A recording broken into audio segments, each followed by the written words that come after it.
আজ আমি যোগ বিয়োগ গুণ ভাগ শেখাবো। আজের পর থেকে তোমাদের আর যোগ বিয়োগ গুণ ভাগে তোমাদের আর সমস্যা হবে না।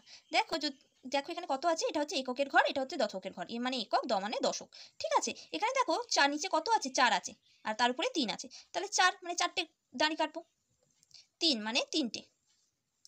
তাই কটা হলো, 1 2 3 4 5 6 7, তাই 7। আবার দেখো 2, দুটো দাঁড়ি কাটবো।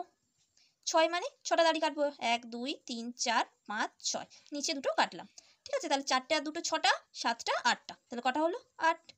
সেরকম দেখো এটা কটা আছে, 9টা আছে। 1 2 3 4 5 6 7 8 9, এটা কটা আছে, দুটো, 2। তাহলে কত হলো 2 এর পর থেকে, তাহলে কত হচ্ছে 1 2 3 4 5 6 7 8 9 10 11, মোট কটা আছে তাহলে 11টা আছে। তাই তো, মোট তাহলে 11টা আছে। এই 11টার মধ্যে এইদিকে যেটা থাকবে, এই 11টার মধ্যে এইদিকে যেটা থাকবে সেটা এখানে লিখতে হয়। আর এই একটা আমরা এর মাথায় লিখব। তাহলে কি বললাম, 11ওর মধ্যে যেটা ডান দিকে থাকবে সেটা আমরা এখানে লিখবো, আর বাঁ দিকেরটা মাথায় লিখবো। তারপর দেখো এটা কটা আছে, 3 আছে, তাই 3টে দাঁড়ি কাটবো, 1 2 3। এখানে কটা আছে, 4টে, 1 2 3 4 5 6 7 8 9, এটা কটা আছে, দুটো, 2। তাহলে কত হলো 2 এর পর থেকে, তাহলে কত হচ্ছে 1 2 3 4 5 6 7 8 9 10 11, মোট কটা আছে তাহলে 11টা আছে। তাই তো, মোট তাহলে 11টা আছে।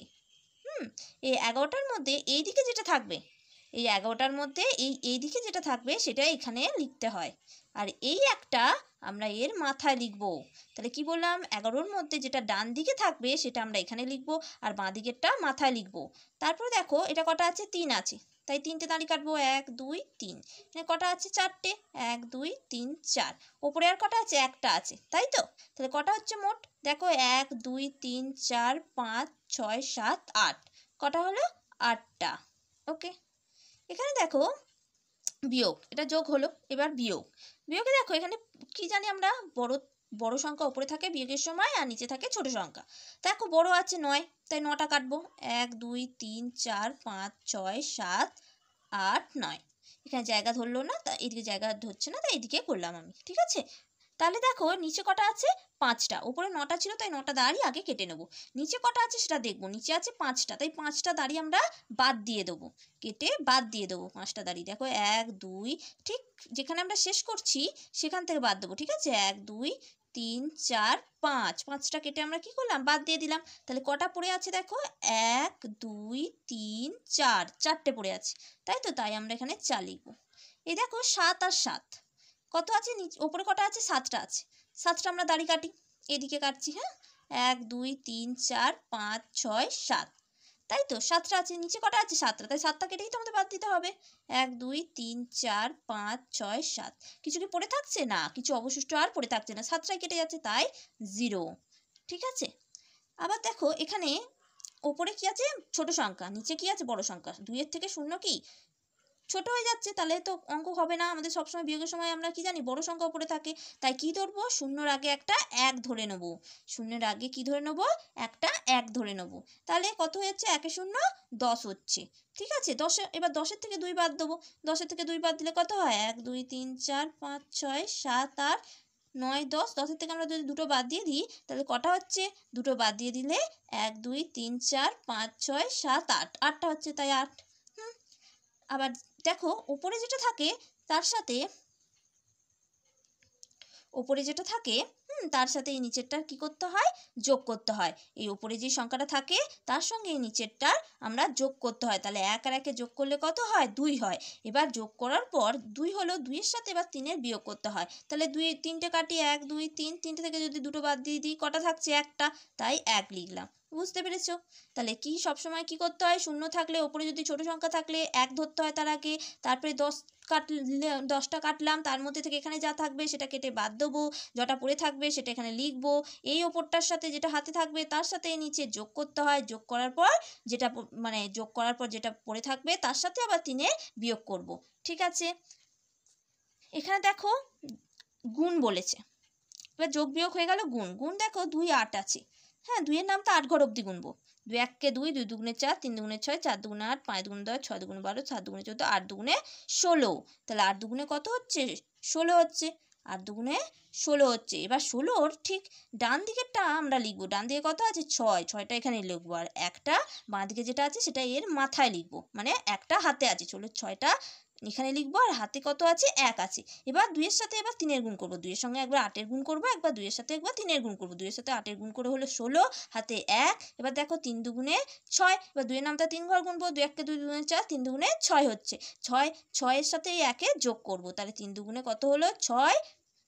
তাহলে 3 দুগুণে কত হচ্ছে? দেখো 8 দুগুণে 16 6 হচ্ছে, হাতে 1 আছে। 16 6-এর এই দিকেরটা ডান দিকেরটা এখানে লিখবো, হাতে 1 আছে, তাই হাতে 1টা রাখলাম। তাহলে 3 দুগুণে 6, আর 1-এ কি হয়ে যাচ্ছে? 7। তাহলে এই দুটো গুণ করে হচ্ছে 6, 6 আর হাতে যেটা থাকে সেটা যোগ করতে হয়, তাই 6 1 7 হচ্ছে। ঠিক এরকম দেখো 4-এর সাথে একবার 1-এর গুণ করবো, আর 4-এর সাথে একবার 2-এর গুণ করবো। 4-এর সাথে 1-এর গুণ করলে কি হয়? 4 1 কে 4, আবার 4 দুগুণে কত হয়? 4 1 কে 4, 4 দুগুণে 8, তাহলে 8 হচ্ছে 8। আবার গুণিতক দেবো, ঠিক নিচে একটা গুণ চিহ্ন দেবো, এই ঘরটায় গুণ চিহ্ন দেবো, ঠিক আছে। আবার 2-এর সাথে 1-এর গুণ করবো, 2 1 কে 2, আবার 2-এর সাথে 2-এর গুণ করলে কি হয়? 2 1 কে 2, 2 দুগুণে 4, ঠিক আছে। এবার এই দুটোর কি করব? আমরা যোগ করে দেবো। তাহলে আর দেখো 8-এর নিচে কিছু নেই, মানেই শূন্য আছে, তাই শূন্যর সাথে 4-এর গুণ করলে কি হয়? 4টেয় নেমে যায়। তবে 2-এর পর থেকে 8 ঘর গুনবো। দেখো 2-এর পর থেকে 8 ঘর গুনলে কত হয়? যোগ করলে 2-এর পর 3 4 5 6 7 8 9 10, কত হচ্ছে? 10। 10-এ 0, হাতে 1 আছে, 1 আর 4-এ কত হয়? 5, ঠিক আছে। যারা হাতে গুনতে পারবে না তারা এরকম দাড়ি কেটে কেটে করবে, ঠিক আছে। দেখো সেম হবে। এবার দেখো ভাগ, ভাগ কি বলেছে? দেখো প্রথমে 1 আছে, তাই তো ভাগে? এখানে 3 আছে, দেখতে হবে 3-এর থেকে 1 ছোট না বড়। যদি ছোট হয় তাহলে 3-এর নামটাই তো যাবে না। দেখো 3 1 কে 3, তাহলে 3-এর নামটাই তো 1 আসছে না, তাই ছোট, তার জন্য আর একটা নিতে হবে। তাহলে 15টা আমরা একসাথে নেবো। দেখো এবার 3-এর নামটায় 15 যেন বেশি না হয় সে অবধি গুনতে হবে। দেখো 3 1 কে 3, 3 দুগুণে 6, 3 3 কে 9, 3 4 এ 12, 3 5 এ 15, 3 6 18। হ্যাঁ 3 6 18 বেশি হয়ে যাচ্ছে, তাহলে 6 ঘরে বেশি আছে, তাহলে ঠিক আগের ঘরটা নেবো। আগের ঘরটা কি? 5 ঘরের ঘর, তাহলে 3 5 এ 15, তাহলে 3 5 এ 15 নিলাম। হ্যাঁ এবার এই শূন্যটা এখানে নামলো, ঠিক আছে। এবার বিয়োগ করলে এটা শূন্য হয়, এটা তোমরা লিখতেও পারো আবার নাও লিখতে পারো, ঠিক আছে।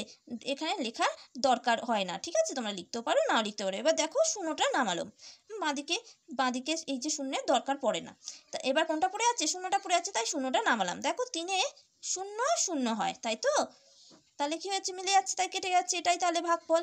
এবার দেখো এখানে দেখো 2-এর সাথে দেখো 2, 2-এর নামটায় প্রথমে দেখবো 2টা যাচ্ছে কিনা। দেখো 2 1 কে 2, 2 দুগুণে 4, দেখো 2 1 কে 2 কিন্তু যাচ্ছে, তাহলে আমরা করতে পারি, একটা করে নিতে পারি। তাহলে 2 1 কে 2। কখন দুটো সংখ্যা নেব? যখন এইটা ছোট, এই 3-এর থেকে ছোট থাকবে। যখন এই সংখ্যাটা, প্রথম সংখ্যাটাই 3-এর থেকে ছোট থাকবে, মানে 3-এর নামটায় যদি না যায় তখন। দেখো 2 1 কে 2 হলো, তাহলে 0 হলো। এবার 7টা নাম যে, ঠিক আছে। দেখো 2-এর নামটায় 7-এর বেশি যেন না হয়, ঠিক আছে। দেখো 2 1 কে 2, 2 দুগুণে 4, 3 দুগুণে 6, 4 দুগুণে 8, 5 দুগুণে 10, 6 দুগুণে 12, সরি দেখো 2 1 কে 2, 2 দুগুণে 4, 3 দুগুণে 6, 4 দুগুণে 8 বেশি যাচ্ছে। দেখো 4 দুগুণে 8 বেশি যাচ্ছে, তাহলে 3 দুগুণে 6 নেবো, ঠিক আগেরটা নেবো। হ্যাঁ বেশি গোনার কোনো দরকার নেই, এখানে 4 দুগুণে 8 হচ্ছে, তো 8-এর ঠিক আগেরটা নেবো। কোনটা আসছে? তাহলে 3 দুগুণে 6 হচ্ছে। দেখো 1। এবার কোনটা নামবে? 4টে নামবে। 4টে নামলে দেখো 7 দুগুণে 14, 8 দুগুণে 16 বেশি হয়ে যাচ্ছে, তার জন্য 8 দুগুণে 16 যখন বেশি হয়ে যাচ্ছে আমরা ঠিক আগেরটা নেবো, তাহলে 7 দুগুণে 14, ঠিক আছে। এবার কোনটা নামবে? 4টা নামবে। দেখো 2 1 কে 2, 2 দুগুণে 4, 3 দুগুণে 6 বেশি, দেখো 2 1 কে 2, 2 দুগুণে 4 হয়ে যাচ্ছে, তাই 2 দুগুণে 4। ওকে।